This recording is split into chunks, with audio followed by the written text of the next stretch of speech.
Ya Muhammad, Muhammad. Apa nama pura baru? Apa nama Muhammad? Sabtu ya akhir.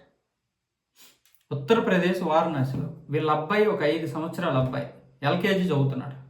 Urine వస్తుందని టీచర్ని అడిగితే ఇప్పుడు కాదని చెప్పిందంట. అబ్బాయి కంట్రోల్ చేసుకోలేక క్లాస్ రూమ్లోనే పోసేసాడు.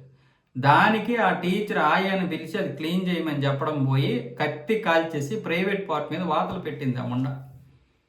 అబ్బాయి పరిస్థితి విషమంగా ఉంది. వెంటనే ఆసుపత్రికి తీసుకెళ్లి ట్రీట్మెంట్ ఇస్తున్నారు. కానీ ఆ ప్రైవేట్ పార్ట్కి చాలా ఎక్కువ, అంటే ఎంత 5 సంవత్సరాలు అంటే అది ఎంత లేతగా ఉంటుంది, స్కిన్ ఎంత లేతగా ఉంటుంది, అది ఎంత సున్నితమైనటువంటి పార్ట్. చాలామంది ఇప్పుడు అక్కడ వాళ్ళు ఏమంటున్నారు తెలుసా, మీరు కూడా కత్తి కాల్చి అలా చేయండి అంటున్నారు. ఎలాంటి ఉద్రిక్తత పరిస్థితులకు దారితీస్తున్నాయి చూడండి. Minimum common sense. ఒక ఆడదంటేనే తల్లి, అలాంటిది చిన్న పిల్లోడికి అలా చేయడము అదేంటి. ఇప్పుడు ఎంత ఇదైనా సరే, వాళ్ళు ఎంత దరిద్రులైనా ఎంత మూర్ఖులైనా సరే ఇలాంటివి ఎవడో చేయడు. మరి అది చేసిందంటే మరి అది ఎలాంటి మూర్ఖురాలో, మరి ఏ విధంగా టీచర్ అయిందో. ఇప్పుడు ఆ స్కూల్ టీచర్ని, ఆ స్కూల్ అన్నింటి మీద కూడా కేసులు నమోదు చేశారు. ఇప్పుడు స్కూల్ మీద, మొత్తం స్కూల్ మీద నమోదు చేశారు. ఇప్పుడు వాళ్ళకి లైసెన్స్ రద్దు చేయాలి వాళ్ళది.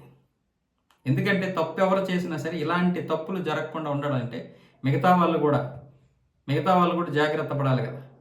పిల్లలు చదువుకోవడానికి వస్తుంటే ఏంటి వాళ్ళ మీద పనికిరాని ఒత్తిడులన్నీ పెంచేసి, ఒకవైపు ఏమొచ్చేసి పెద్ద పెద్ద వాళ్ళని, ఇంటర్ చదువుతున్న వాళ్ళని, నీట్ రాసిన వాళ్ళని, వాళ్ళ యొక్క తల్లిదండ్రులు ఏం చేస్తున్నారో వాళ్ళకి తెలియదు, ఇటువైపు టీచర్స్ ఏమంటున్నారో తెలియదు, వాళ్ళ మీద ఒత్తిడి పెంచేసి వాళ్ళు ఒకవైపు చనిపోతూ ఉంటే, ఇటువైపు ఏమొచ్చేసి చిన్న పిల్లలు, పాపం పుణ్యం తెలియనటువంటి పిల్లల్ని ఈ విధంగా టార్చర్ పెడుతున్నారు వీళ్ళు.